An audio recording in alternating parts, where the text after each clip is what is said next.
Hello दोस्तों, कैसे हैं आप सभी लोग। मैं हूं सौरभ खरे और आप देख रहे हैं मेरा यूट्यूब चैनल दी ओरिएंटेशन। चलिए शुरू करते हैं आज का करंट अफेयर्स। आज का पहला क्वेश्चन है, क्वेश्चन नंबर 1। हाल ही में अडानी एयरपोर्ट होल्डिंग्स के सीईओ के रूप में किसे नियुक्त किया गया है? तो इसका उत्तर है अरुण बंसल को सीईओ के रूप में नियुक्त किया गया है। ठीक है, तो आप लोग ये समझ कर रखिए कि जितनी भी नियुक्तियां होती हैं उन्हें आपको खास तौर पर ध्यान देना है, क्योंकि पिछले कई दिनों से मैं हर वीडियो में एक दो नियुक्तियां बताता रहता हूं। जैसे अभी कल के ही वीडियो में मैंने आपको बताया था कि पेटीएम पेमेंट बैंक ने किसे सीईओ के रूप में नियुक्त किया है, तो उसका आंसर जो दीपेंद्र सिंह राठौर था। और आज के जो सीईओ के रूप में जिसे नियुक्त किया गया है उनका नाम है अरुण बंसल। अभी पिछले वीडियो में मैंने एक और नाम बताया था, किशोर कुमार को एसबीआई जनरल इंश्योरेंस के सीईओ के रूप में नियुक्त किया गया था। ठीक है, तो ये साथ ही साथ आप नियुक्तियां याद करते जाइए। हर वीडियो में आपको एक दो नियुक्तियां देखने को मिलती हैं। ठीक है, अब चलते हैं नेक्स्ट क्वेश्चन पर। हाल ही में भारत के नए लेखा महानियंत्रक कंट्रोलर जनरल ऑफ अकाउंट, ठीक है ध्यान से सुनना, कंट्रोलर जनरल ऑफ अकाउंट और जो कैग होते हैं सीएजी, वो नाम अलग होता है और ये है सीजीए। तो ये क्वेश्चन है, हाल ही में भारत के नए लेखा महानियंत्रक कौन नियुक्त किए गए हैं? तो इसका उत्तर है भारती दास को अभी सीजीए नियुक्त किया गया। बहुत ही महत्वपूर्ण क्वेश्चन है, इससे जुड़े हुए कुछ और भी फैक्ट हैं मेरे पास, मैं वो आपको बताता हूँ, आप उन्हें साथ में नोट डाउन कर लीजिए। तो आइए सबसे पहले भारती दास के बारे में थोड़ा बहुत जानते हैं। तो जो भारती दास हैं वो सीजीए का पद संभालने वाली 27वीं अधिकारी हैं। ठीक है, और प्रथम कौन थे? वो थे सीएस स्वामीनाथन। ठीक है, और जो भारती दास हैं वो इससे पहले सीबीडीटी में प्रधान मुख्य लेखा नियंत्रक के रूप में कार्य कर रही थी। ठीक है, अब उनको ये नया पद सीजीए के रूप में संभालना है। और इसी के साथ आपको एक मिलता जुलता नाम लगता है, कैग, जिसको ये कुछ सालों पहले बहुत न्यूज़ में आया था। तो अभी जो कैग के हेड है उनका नाम पता क्या है? उनका नाम है गिरीश चंद्र मुर्मू। ये बहुत ही महत्वपूर्ण क्वेश्चन है, गिरीश चंद्र मुर्मू। मुर्मू से याद आया, भारत की जो अभी रिसेंटली राष्ट्रपति बनी है उनका नाम भी द्रौपदी मुर्मू है। वो अभी रिसेंटली राष्ट्रपति बनी है भारत की।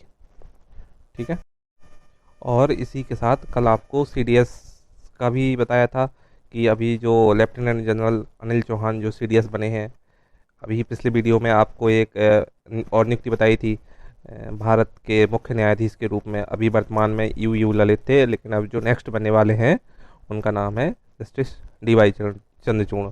अभी बीसीसीआई के अध्यक्ष के रूप में भी रोजर बिन्नी को नियुक्त किया गया है, इससे पहले गांगुली थे। तो ये सारी नियुक्तियां हैं, ये बहुत ही महत्वपूर्ण है। हर क्वेश्चन में आपको इनसे क्वेश्चन, हर एग्जाम में आपको इनसे क्वेश्चन मिलेंगे, इसलिए ऐसे क्वेश्चंस पर आपको विशेष तौर पर ध्यान देना है। ठीक है, चलिए अब चलते हैं क्वेश्चन नंबर नेक्स्ट पर। क्वेश्चन नंबर 3 है, हाल ही में 22वां विश्व ब्लॉकचेन शिखर सम्मेलन कहाँ शुरू हुआ है? तो इसका उत्तर है दुबई। ठीक है, और आप इसी के साथ ये भी जान लीजिए कि ये सम्मेलन कहाँ हो रहा है। तो ये सम्मेलन हो रहा है अटलांटिस द पाम में।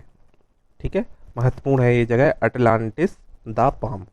ठीक है, अब चलते हैं नेक्स्ट क्वेश्चन पर। क्वेश्चन नंबर 4 है, हाल ही में किस देश में वैश्विक युवा जलवायु शिखर सम्मेलन शुरू हुआ है? तो इसका उत्तर है बांग्लादेश। इसके साथ ही आप ये भी जान लीजिए कि ये सम्मेलन कहाँ पर हो रहा है। तो ये हो रहा है खुलना, बांग्लादेश में।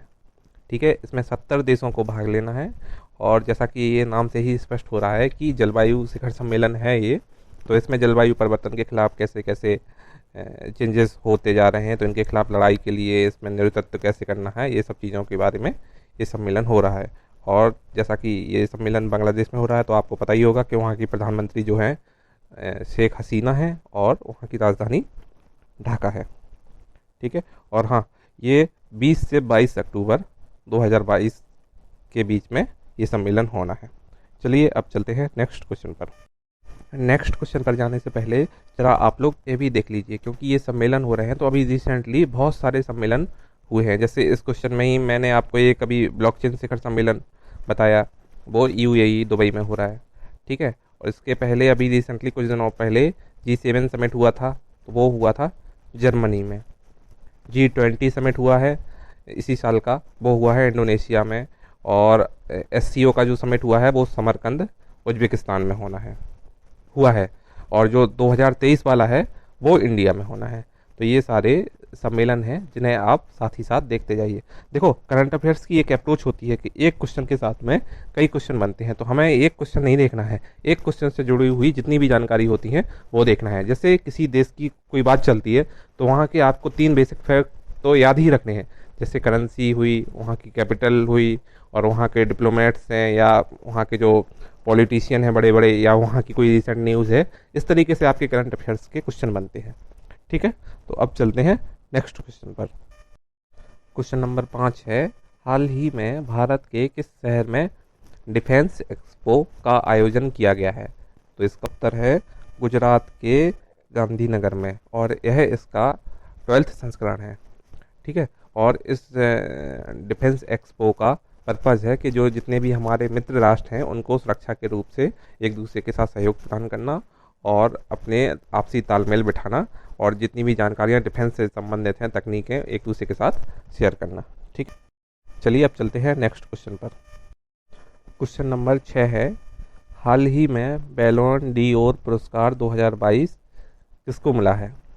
तो इसका उत्तर है एलेक्सिया पुतेलस और करीम बेंजिमा। इन दोनों लोगों को ये पुरस्कार मिला है। इसमें एक ध्यान देने वाली बात यह है कि रियल मैड्रिड के जो प्लेयर हैं करीम बेंजिमा, वो एक फुटबॉलर हैं और उन्होंने पुरुष बैलोन डी'ओर पुरस्कार 2022 जीता है, और इस पुरस्कार को जीतने वाले भी 5वें फ्रेंच मैन बन गए हैं।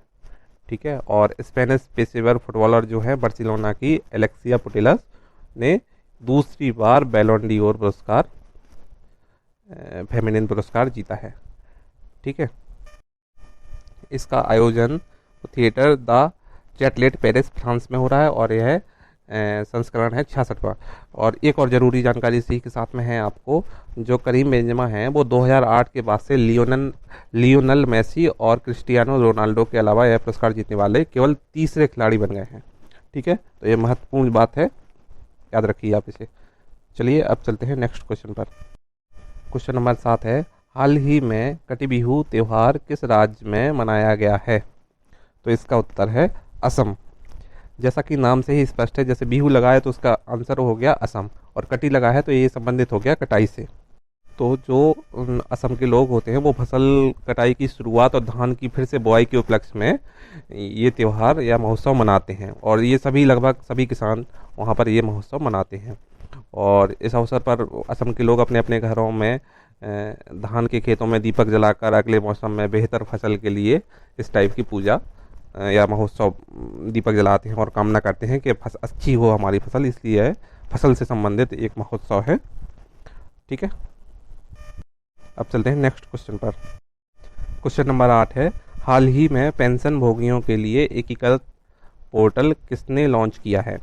मैं रिपीट करता हूँ, हाल ही में पेंशन भोगियों के लिए एकीकृत पोर्टल किसने लॉन्च किया है? तो इसका उत्तर है हमारे जो मंत्री हैं जितेंद्र सिंह, उन्होंने ये पोर्टल लॉन्च किया है। ठीक है, अब चलते हैं नेक्स्ट क्वेश्चन पर। क्वेश्चन नंबर 9 है, हाल ही में एशिया के सबसे बड़े कंप्रेस्ड बायोगैस प्लांट का उद्घाटन कहाँ हुआ है? तो इसका उत्तर है पंजाब। बहुत ही महत्वपूर्ण क्वेश्चन है। चलिए इसके साथ कुछ और भी फैक्ट आपको बताते हैं, ध्यान से सुनिए। सबसे पहले तो ये पंजाब के संगरूर में स्थापित होने वाला एक गैस प्लांट है, और लगभग 20 एकड़ के क्षेत्र में फैला हुआ है। यह पराली जलाने की आवश्यकता को कम करने में भी मदद करेगा। इसके साथ ही अभी रिसेंटली कुछ और इम्पोर्टेंट इवेंट हुए हैं या कुछ न्यूज़ हैं पंजाब की, वो आप देख सकते हैं। जैसे पंजाब में एक विधायक एक पेंशन स्कीम भी लागू रिसेंटली की गई है।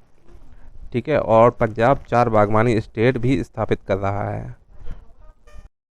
और पंजाब का खेल विभाग 29 अगस्त को खेल मेला आयोजित भी करेगा। और जैसा कि आपको पता है 29 अगस्त को क्या होता है, हमारे ध्यानचंद जी के उपलक्ष्य में वो खेल दिवस के रूप में मनाया जाता है। और रिसेंटली राज्य सरकार ने जगन्नाथ रथ यात्रा को राज्य उत्सव का टैग भी दे दिया है। ठीक है, ये इससे जुड़े हुए कुछ फैक्ट थे जो मैंने आपको बता दिए हैं। अब चलते हैं नेक्स्ट क्वेश्चन पर। अब नेक्स्ट क्वेश्चन है, हाल ही में वन्य जीव बोर्ड ने किस राज्य में नए बाघ अभयारण्य रिजर्व को मंजूरी दी है? तो इसका उत्तर है मध्य प्रदेश। और अभी रिसेंटली आपने सुना होगा कि वहाँ पे 8 चीतों को छोड़ा गया था जो नामीबिया से लाए गए थे, जो कूनो अभयारण्य में छोड़े गए थे। तो ये बहुत ज़्यादा न्यूज़ में था। और अभी रिसेंटली आपने ये भी देखा होगा कि वहाँ पे जो इंजीनियरिंग और मेडिकल की पढ़ाई करने के लिए जो हिंदी में अनुवाद किया गया है वो भी मध्य प्रदेश में ही हुआ है। इसलिए अभी रिसेंटली मध्य प्रदेश भी काफ़ी न्यूज़ में चल रहा है। ठीक है, और स्वच्छ सर्वेक्षण 2022 में भी देश का सबसे अच्छा राज्य जो है मध्य प्रदेश को ही घोषित किया गया है। और अडानी ग्रीन ने मध्य प्रदेश में 325 मेगावाट की पवन ऊर्जा परियोजना की शुरुआत भी करी है। इसलिए मध्य प्रदेश की ये खास बातें ज़रूर ध्यान रखिए। आज के लिए बस इतना ही, और अगले वीडियो में आपसे फिर मिलते हैं। तब तक के लिए जय हिंद, जय भारत दोस्तों।